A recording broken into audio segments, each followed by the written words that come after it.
বিতাড়িত স্বৈরাচার এবং তাদের দোসর চক্র নানা কৌশলে আবারও মাথাচাড়া দিয়ে ওঠার অপচেষ্টা শুরু করেছে।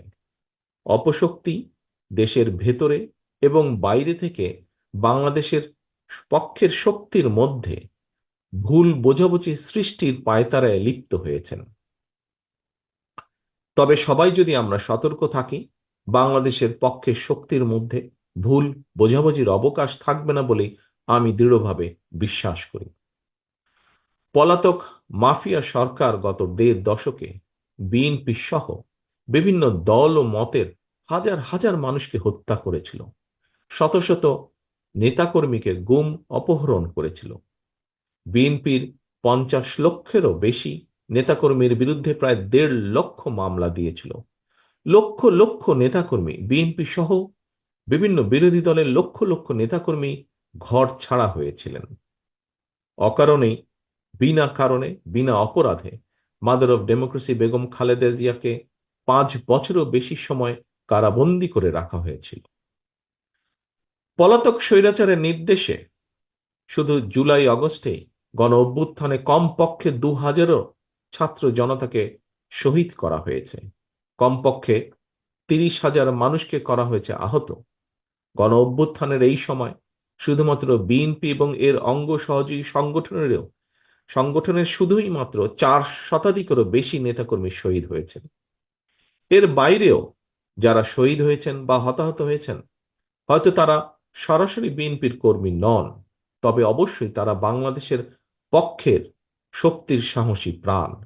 তারা ছিলেন আমাদেরই কারো সন্তান, আমার, আপনার, আমাদেরই কারো ভাই, কারো বন্ধু, কারো সহকর্মী কিংবা স্বজন।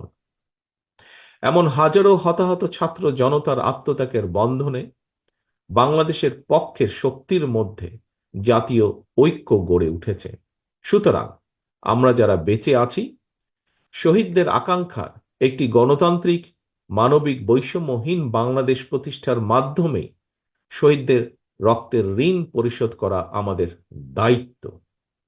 একই সঙ্গে পলাতক স্বৈরাচার আর তার দোসররা যাতে রাজনীতিতে পুনর্বাসিত হতে না পারে, সেই ব্যবস্থা গ্রহণ করাও কিন্তু আমাদের কর্তব্য। এজন্যই যথাযথ আইনগত এবং রাজনৈতিক পদক্ষেপ নেওয়া প্রয়োজন বলে আমরা মনে করি।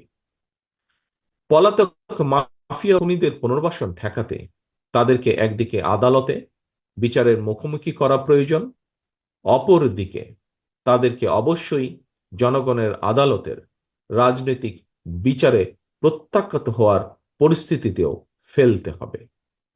যদি এই দুয়ের সমন্বয় ঘটাতে পারি আমরা, আমি দৃঢ়ভাবে বিশ্বাস করি গণবিরোধী বিতাড়িত অপশক্তি বাংলাদেশের রাজনীতিতে আর মাথা তুলে দাঁড়াতে সক্ষম হবে না। খুনি, লুটেরা মাফিয়া এবং স্বৈরাচারী রাজনৈতিক অপশক্তিকে বাংলাদেশের রাজনীতিতে অপ্রাসঙ্গিক করে দিতে হলে জনগণের রাজনৈতিক ক্ষমতায়ন প্রয়োজন। ভোটের অধিকার প্রয়োগের সুযোগ পেলেই জনগণ তাদের রাজনৈতিক ক্ষমতা প্রয়োগ করে গণহত্যাকারী, খুনি, লুটেরা, পলাতক স্বৈরাচার এবং তাদের দোসরদেরকে রাজনীতির মাঠ থেকে বিদায় করে দিতে সক্ষম হবে। এ কারণেই বিএনপি মনে করে সংস্কার কার্যক্রমের পাশাপাশি একটি যৌক্তিক সময়ের মধ্যে অবাধ, সুষ্ঠু, নিরপেক্ষ নির্বাচন অনুষ্ঠান অবশ্যই প্রয়োজন। প্রিয় সাংবাদিক বন্ধুগণ, একটি নির্বাচনের জন্যই গণ অভ্যুত্থান হয়নি, এটি যেমন এক ধরনের বাস্তবতা, অপরদিকে আরেকটি নির্মম বাস্তবতা ছিল জনগণকে রাজনৈতিকভাবে ক্ষমতাহীন রেখে নির্বাচন ছাড়াই বারবার সরকার গঠনের মধ্য দিয়ে পলাতক স্বৈরাচার দেশে ফ্যাসিবাদী শাসন কায়েম করতে সক্ষম হয়েছিল। জনগণকে তাদের সকল রাজনৈতিক ও ন্যায্য অধিকার থেকে করা হয়েছিল বঞ্চিত। এ কারণে গণতান্ত্রিক রাজনৈতিক চর্চায় জনগণের অধিকার প্রতিষ্ঠার জন্যই নির্বাচন অবশ্যই একটি মুখ্য বিষয়। একটি নির্বাচন অনুষ্ঠানকে শুধুমাত্র একটি রাজনৈতিক দলের ক্ষমতায় যাওয়ার উদ্দেশ্য হিসাবে বিবেচনায় নিয়ে পরিস্থিতি মূল্যায়ন করলে সেটি কোনো বাস্তবসম্মত রাজনৈতিক চিন্তা নয়, বরং একটি সুষ্ঠু নির্বাচনের মাধ্যমে জনগণ তার রাজনৈতিক অধিকার চর্চার সুযোগ পায়। একই সঙ্গে ভোটের অধিকার প্রয়োগের মাধ্যমে জনগণের সঙ্গে রাষ্ট্রের মালিকানার সম্পর্ক তৈরি হয়। স্বৈরাচার বা ফ্যাসিবাদের কবল থেকে রাষ্ট্র ও সরকারকে মুক্ত রাখতে হলে অবশ্যই নাগরিককে রাজনৈতিকভাবে ক্ষমতাশালী রাখা অত্যন্ত জরুরি।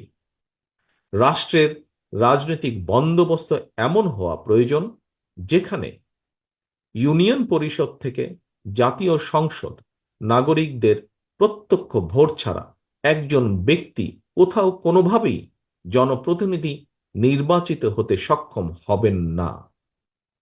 এভাবেই সর্বস্তরে ভোটের মাধ্যমে জনপ্রতিনিধি নির্বাচন চর্চার মাধ্যমে রাষ্ট্র এবং সমাজে জনগণের রাজনৈতিক ক্ষমতায়ন নিশ্চিত হবে। রাষ্ট্রে জনগণের রাজনৈতিক ক্ষমতায়ন নিশ্চিত থাকলেই কোনো ক্ষমতাসীন সরকারই ভোট ছাড়া রাষ্ট্র ক্ষমতা দখলে রাখার ফ্যাসিবাদী মানসিকতা তৈরি হওয়া থেকে দূরে থাকবে। ক্ষমতাসীনদেরকে জনগণের কাছে যত বেশি দায়বদ্ধ থাকা এবং দায়বদ্ধ রাখা যাবে, দেশের রাজনৈতিক সংস্কৃতিও তত বেশি সমৃদ্ধ, শক্তিশালী এবং কার্যকর থাকবে। একটি জবাবদিহিমূলক গণতান্ত্রিক সরকারে জনগণ এবং নাগরিকের মধ্যে সেতু বন্ধন হচ্ছে গণতান্ত্রিক রাজনৈতিক সংস্কৃতির গুণগত উত্তরণ ছাড়া পুঁথিগত সংস্কার অনেকটাই অকার্যকর। সংস্কার কার্যক্রমকে কার্যকর করতে চাইলে সবার আগে জনগণের নিত্য দিনের দুর্দশা লাঘবের ব্যবস্থা করা দরকার। জনগণের নিত্য প্রয়োজনীয় সরবরাহ নিশ্চিত করা না গেলে সংস্কার কার্যক্রমের কাঙ্ক্ষিত সুফল পাওয়া যাবে না। প্রিয় সাংবাদিক বন্ধুগণ, আমরা এমন একটি রাষ্ট্র ও সমাজ বিনির্মাণের লক্ষ্যে কাজ করছি যেখানে সাগররুণীদের বিচারের ব্যাপারে রাষ্ট্র উদাসীন থাকবে না, নিশ্চিত থাকবে মানুষের বাক ও ব্যক্তি স্বাধীনতা। এই লক্ষ্য অর্জনে আপনাদের সকলের সহযোগিতা চাই। পরিশেষে ঢাকা সাংবাদিক ইউনিয়নের সম্মেলনের সফলতা কামনা করে এবং আমাকে এখানে আমন্ত্রণ জানানোর জন্য আপনাদের সকলকে আন্তরিকভাবে ধন্যবাদ দিয়ে আমার বক্তব্য শেষ করছি। আল্লাহ হাফেজ। বাংলাদেশ জিন্দাবাদ। বাংলাদেশ জাতীয়তাবাদী দল জিন্দাবাদ।